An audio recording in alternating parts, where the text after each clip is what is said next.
Welcome to another edition of it's the Dean Legge Show, but we're here talking with Matt DeBary. Matt, really on Monday was a pretty significant day for Georgia for a lot of different reasons. You and I have talked about this a lot in the past, but Georgia's sitting here now at 19 commitments. Today is December 11th, a Tuesday. The Georgia State Championships are in football are supposed to take place. So there's a lot of weather going out there right now. But with Clay Webb going to Georgia, the path to a back-to-back number one recruiting class is still there. Without him, it would have been tough.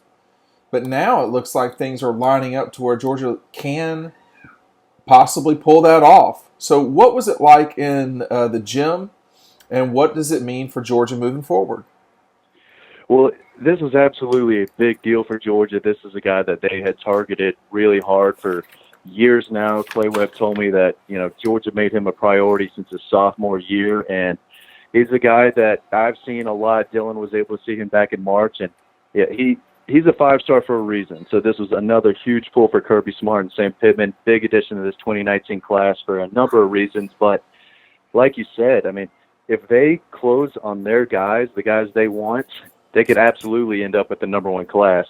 But it all depends on what Alabama, Texas A&M, and a few others do too. But at the end of the day, the recruiting rankings don't really matter. If Georgia goes out and gets their guys, they get an A+ for 2019.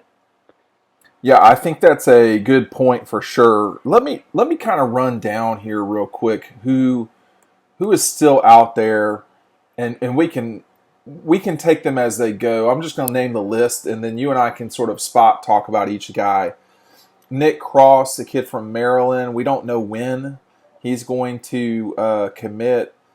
Kier Elam, he also is a guy from Florida. We don't quite know when he's going to commit, but the rest of the guys that Georgia's looking at, whether you're talking, all of them here. December 14th, this Friday, Trevor Keegan probably would be a little bit of an upset if Georgia pulled that off. That's Friday at 7:30.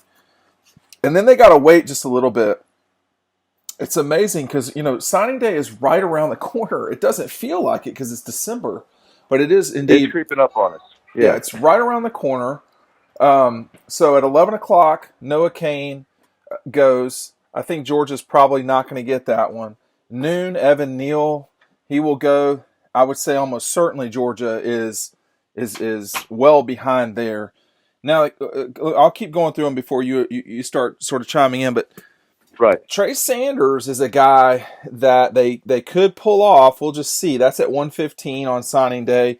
And then Nakobe Dean at 6 o'clock on signing day. We don't know what time the Hawaii quarterback Dylan Gabriel will go. And then on not signing day, on January 5th, Jaden Hazelwood and Tyreek Stevenson both will go on NBC at the All-American game. So, Matt, that is a pretty good list of guys.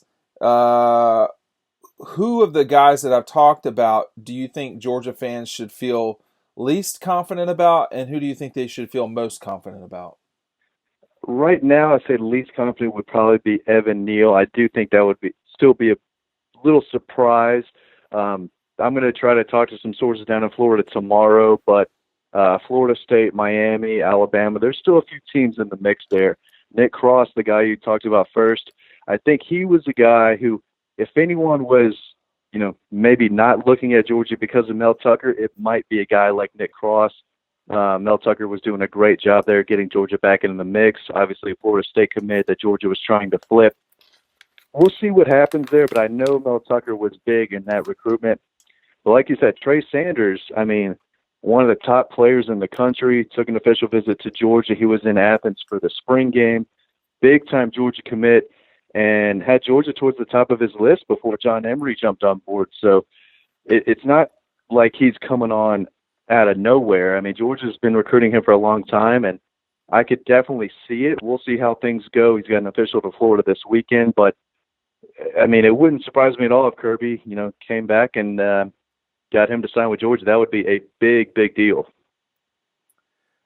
Yeah, I think that if you're Georgia and you're saying, hey, we'd like to get 2 quarterbacks and 2 running backs in this class, the likelihood of signing a very high-level quarterback with 2 5-star kids in front of you, that's going to be tough. Yeah, with running back on the other hand, I neither of us really knows. It's just I don't know who really knows. Trey Sanders though would be coming from behind at the end to win. I don't think it's out of the question. He lives in he played at IMG with Nolan. Nolan is a very a magical guy. yeah, I think Evan Neal is probably a ship too far gone. Doesn't feel that way with Trey Sanders, however. But you got to be careful 24 hours after a kid leaves a right. place. That's a good point. That's the part that I wonder about with him. Well, with him, he knows Georgia wants to take two running backs in this class. He's always been high on Georgia, but like Noah Cain, I mean, he kind of dismissed Georgia when John Emery came on board. Obviously, he flipped, decommitted, then committed to LSU. So there's definitely a spot open for one elite back in this country. So I think one of those guys will jump on board. Trey Sanders is obviously the number one guy, and then Noah Cain is no slouch, but it looks like he's the plan B here. But Georgia's going to get an elite back in this class.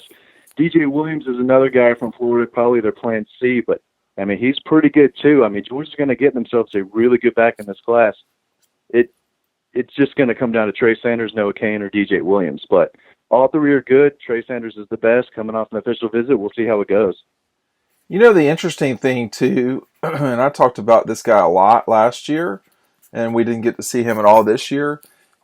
I mean, Zamir White may as well now be a part of this class because he didn't play at all this year. So no matter what happens with Elijah Holyfield, you hear some stuff about him leaving early to go to the NFL. No matter if Elijah leaves or not, you will have three new backs that you didn't have, know much about with McIntosh, Zamir White, and then someone else. Of Right. the guys, it does feel like Sanders is the most likely, I guess. But again, the thing to always worry about, or not worry about, the thing to always be cognizant of is the fact that this kid just left Athens. Nolan Smith is, doing the puppeteer dance, Yeah. and has gotten everybody in line for sure. And Trayvon Walker. Everybody was lining up today on Twitter to make sure that the whole world knew that they were going to Georgia. Well, the funny thing is, we would get questions on our board on Dog Post all the time. How solid is Nolan Smith? How solid is Trayvon Walker? And Dog Post members should know by now those two weren't going anywhere. I know they reaffirmed their commitment today, but Nolan Smith was going to be a Bulldog the entire time, and Trayvon Walker is just as excited to be a Bulldog. So it was kind of like they committed again for a second time just to, clear the air, and it made, big headlines. I mean, it was almost like a lot of people thought that they committed for the first time today. That's kind of how it felt, around Twitter and social media. But those guys are a big deal. They're definitely recruiting others. They were both on their official visit this weekend with Evan Neal, Trey Sanders, commit Timon Mitchell, commit Bill Norton, who was never going anywhere too. He's excited to be a Bulldog. So, yeah, definitely a big week, and spots are limited. They've got 19 now. I think the number's still 24, 25. I know you've got the big board at home. I don't know if there's an exact number that they're taking that they're looking at, but I'm expecting them to close really, really well. It just depends on who right now. The interesting thing too is with this group, you could see them all. I should have said Pied Piper with Nolan, but they still have Yeah, guys out there. I mean, like if you think about it, with Jaden and just these two guys, that just these yeah, two guys would make a class, which would be Trey Sanders and Jaden Hazelwood. I mean, honestly, Jaden Hazelwood might just make this class just a kind of a total freak show at the end of the day because Matt, what they've done is, again, they're stacking talent in the top 10. I think last year they had 3 of the top 10 players in the country went to Georgia. That was Zamir, Justin, and Jamari. This year, you certainly could have that with Nolan, Trey Sanders, and Jaden. I think those guys, it depends on which service you look at, but I mean, they could be top yeah. 6 players, those 3. I mean, that is an amazing recruiting act by Kirby and them. And honestly, it's not surprising anymore. And Trayvon Walker's close to that top 10. I don't know if one service might have him in that top 10 or not, but he's knocking on that top 10 door in the country there too. So, like you said, I mean, they're getting their top 100 players, but they're also getting these top 10 players in the country. They're getting multiple top 10 players in the country, and they're doing it each and every year. They'll probably do it again next year in 2020 too, the way things are shaping up. So there should be no surprise. And, I mean, it's a fun time to follow Georgia recruiting for sure. But, again, real quick, another guy I want to throw out there is Darnell Wright, a 5-star offensive tackle from West Virginia. Tennessee, Alabama, kind of raced there early on, but Sam Pittman went to go see him last week. He's going to take his official visit to Georgia this weekend, and he's a February guy. So Georgia has a little bit longer to get on him. So if they miss with Trevor Keegan, the offensive tackle who's committing on Friday out of Illinois, they miss on Evan Neal, the kid from IMG, they're going to be going all out for Darnell Wright all of January. And, you know, the guy they're going to try to sign at the very end of February. So he's a guy I'd still keep an eye on too. Right now, I think they're behind Tennessee and Alabama, but I don't think it's by that much. We'll see how his official visit goes next week. So another guy to watch there, another 5-star to watch. The thing for me though, is I don't buy Neal right now. But I could see Sanders, but I don't buy Neal. But that's okay. I think globally though, I think what a lot of people that are, you know, Georgia fans need to hear is they'll say, well, you know what, you know, they just had the number one class. They had one number one class. Alabama has all of the other ones this decade except the first one, which were the Gators in 2010.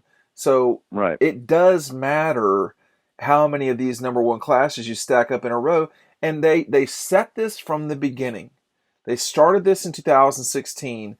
They took exactly who they needed to take, which set them up to be balanced from that point forward. There's been very few times in Kirby's run here where they have ineffectively recruited positions.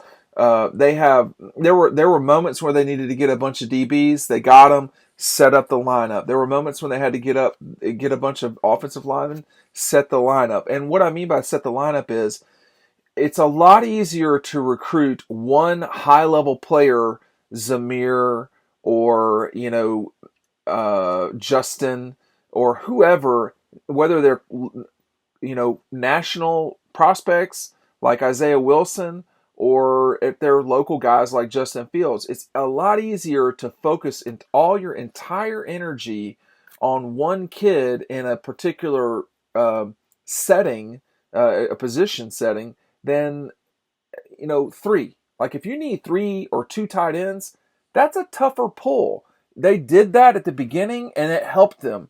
And that from that point forward, they were able to do what they needed to do. Now, at quarterback, it's been a little more challenging, but I'll tell you this. If they get 2 kids in this class, they will have set quarterback up from this point forward. Quarterback has been the only spot at Georgia where you could really say, that's not ideal. But it's not exclusive to Georgia. I mean, what happens if Trevor Lawrence gets hurt at Clemson?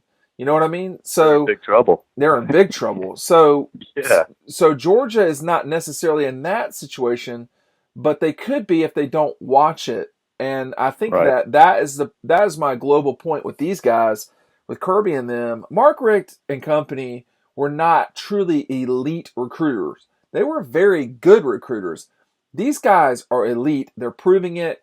They're the only ones who have beaten Alabama in recent memory in recruiting. Now, can they do it again this winter? That's the question, Matt. Well, they did it today, and I tell you what, the biggest 5-star Kirby Smart has pulled has been Sam Pittman when he first got the job. He has done. You can't ask him to do a better job than what he has. And again, what happened today, I can't remember the last time it's happened. Especially going into the state of Alabama, getting a 5-star offensive lineman. We're not talking about 5-star quarterback or linebacker, defensive back. We're talking about 5-star offensive linemen to come out of the state, not commit to Alabama, and come to Georgia. I mean, a couple years ago, that almost seems impossible. But not for Kirby Smart, not for Sam Pittman. They're doing an excellent job. And that's kind of what they wanted to do from the very beginning. Kirby came in, brought in Sam Pittman, wanted to just change the entire offensive line. They wanted more beef up front, and they're absolutely doing it. Sam Pittman is getting his guys, and he got another big one today. Huge day for Georgia in that regard. Go to dawgpost.com, dawgpost.com. Matt, thank you for joining us today. We will see you soon. You've got your recruiting chat coming up later this week. Go to dawgpost.com. The link is underneath us here on YouTube. If you're listening on iTunes, dawgpost.com. Matt, thanks for joining us today.